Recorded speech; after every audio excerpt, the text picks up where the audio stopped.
La Formule 1 vient peut-être de sauver sa propre révolution et, au passage, de garder Max Verstappen sur la grille.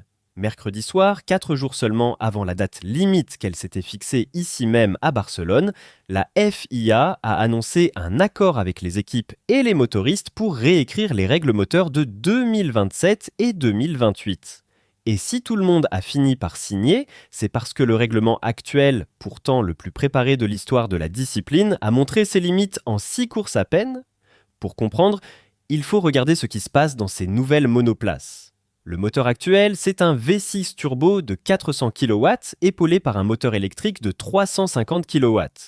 Sur le papier, on vous a vendu du 50-50. En réalité, c'est plutôt 53 contre 47 et surtout, la batterie ne peut pas suivre. Sur une longue ligne droite, la charge s'effondre et le système coupe progressivement l'électrique.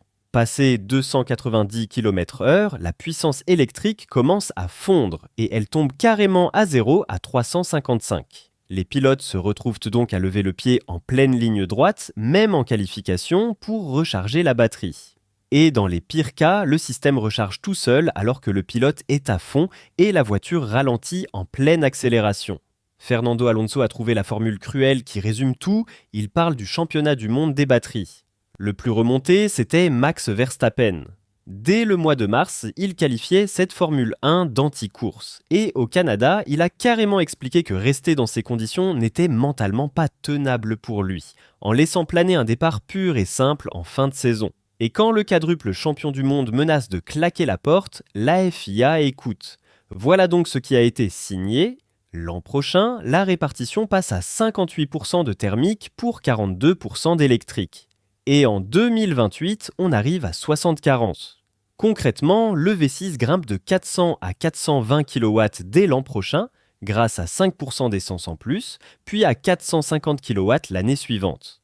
La puissance électrique en course descend à 300 kW, mais la récolte d'énergie au freinage augmente. Et surtout, le mode attaque conserve les 350 kW pleins pour la voiture qui chasse, l'arme à dépassement du règlement est donc préservée. Reste une question, pourquoi faire ça en 2 temps plutôt que d'un coup ?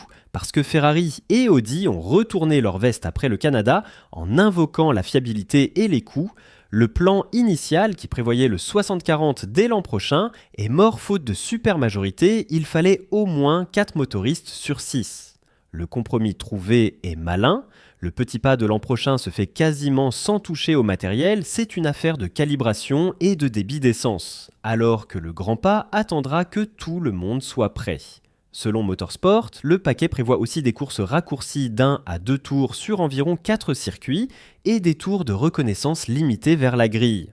D'ailleurs, si ce genre de décryptage vous plaît, pensez au like et à l'abonnement, ça aide vraiment la chaîne à grandir. Côté réaction, Verstappen a salué jeudi à Barcelone une direction très positive tout en regrettant que la spécification de 2028 n'arrive pas dès l'an prochain, la faute à la politique selon ses propres mots. Le paddock y lit surtout le signe qu'il restera l'année prochaine. Sergio Pérez, lui, reste sceptique et affirme que personne ne comprend vraiment cette Formule 1, ni les ingénieurs, ni les pilotes. Fred Vasseur, enfin, défend le règlement actuel qu'il juge moins artificiel que le DRS de l'ancienne génération.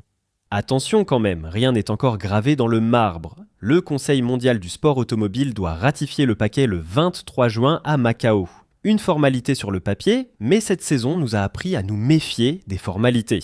Alors, mon avis. Cet accord est une décision de bon sens, et je préfère 1000 fois une Formule 1 qui corrige vite à une Formule 1 qui s'entête. Mais soyons lucides, c'est aussi un aveu. Le règlement le plus anticipé de l'histoire moderne a dû être réparé au bout de 6 grands prix. Et sur le fond, Verstappen a raison. Quand le diagnostic est unanime, attendre 2028 pour la vraie correction, c'est un choix politique, pas un choix technique. Et pour vous, fallait-il imposer le 60-40 dès l'an prochain, quitte à faire exploser les coûts, ou ce compromis en 2 temps est-il la bonne décision ? Dites-moi en commentaire.